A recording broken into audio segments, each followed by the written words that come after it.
तो गाइस इस एपिसोड की शुरुआत में हम देखते हैं कि रूही जो है दूध पीते ही बेहोश हो जाती है और नीचे गिर जाती है। तभी जो है वहाँ पर शगुन जो है खड़ा हो जाती है और फिर उसको देखने लगती है कि रूही तुम्हें क्या हुआ, बेटा रूही तुम्हें क्या हुआ। और वो उसके पास जाने लगती है और फिर उसे उठाने लगती है। तभी वो रूही जो है उठ नहीं रही थी, तो इसलिए वो सबके पास आवाज़ लगाने लगती है और सबको बुलाने लगती है। तभी सबके सब उसके पास दौड़ कर आने लगते हैं और बोलते हैं कि क्या हुआ।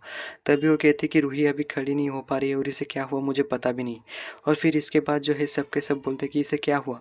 और फिर वहाँ पर जो है सबके सब उसे रूही बेटा बोलने लगते। तभी वहाँ पर रॉमी आ जाता है और वो बोलता है कि हमें इसे जल्दी से जल्दी हॉस्पिटल ले जाना पड़ेगा। और फिर रॉमी और वो सबके सब में से रॉमी जो है उठाने लगता है और फिर वो बाहर लेकर हॉस्पिटल की तरफ जाने लगते हैं। तभी जो है वहाँ पर महिका भी थी जो कि कहती है कि मेरा वार तो अभी सही गया है, अब देखते हैं कि आगे क्या होता है। तभी हम देखते हैं कि तोशी जो है भगवान को प्रार्थना करने लगती है कि हे भगवान मेरी पोती का अच्छे से ख्याल रखना। तभी जो है रमन बोलता है कि इसे क्या हुआ होगा।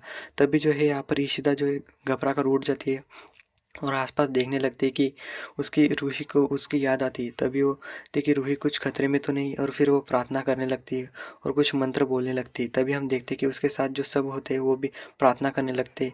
और फिर ये सीन यहीं पर कट हो जाता है। हमें दिखाया जाता है डॉक्टर जो कि ऑपरेशन थिएटर से आते हैं और तभी रमन उनको पूछता है कि क्या हुआ डॉक्टर मेरी बेटी को। तभी डॉक्टर कहते हैं कि वो घबराने की कोई बात नहीं, हमने पूरा पॉइजन निकाल दिया। पर एक बात है जो आपको मैं बताना चाहता हूँ कि हमने बस पॉइजन निकाला है, पर उस पॉइजन की वजह से उस आपकी बेटी के पेट में अब इन्फेक्शन हो चुका है। तभी तोशी भी बहुत घबरा जाती है और वो बोलते कि तभी डॉक्टर कहते हैं कि उसको दूध में कोई पॉइजन मिलाया गया है। तभी तोशी जो है घबरा जाती है और उसके बाद हम देखते हैं कि वो ईशिता भी वहाँ पर आ जाती है और फिर ईशिता अपनी बेटी को देखती है। तभी जो है रूही बड़बड़ा होती है कि कुछ ईशिता आंटी। और फिर इसके बाद हम देखते हैं कि डॉक्टर कहते हैं कि आप सब यहाँ से बाहर चले जाइए, अब इन दोनों को यहाँ पर टाइम बिताने दीजिए। फिर सबके सब यहाँ से जाने लगते। तभी ईशिता उसके पास आ जाती है और उसे सहलाने लगती है और बोलती है कि इसे क्या हुआ होगा। फिर इसके बाद वहाँ पर रमन आता है और बोलता है कि मुझे तुम्हें कुछ बताना है। तभी ईशिता को रमन ईशिता का हाथ पकड़ता है और फिर दोनों वहाँ से आगे चलते हैं। फिर रमन बोलता है क्या यहाँ पर बैठो ईशिता। फिर वो दोनों वहाँ पर बैठते, तभी ईशिता बोलते कि ठीक है। फिर रमन बोलता है अपनी आंखें बंद करो और वो ब्रेड निकालता है और उसके ऊपर वो कैंडल लगाता है।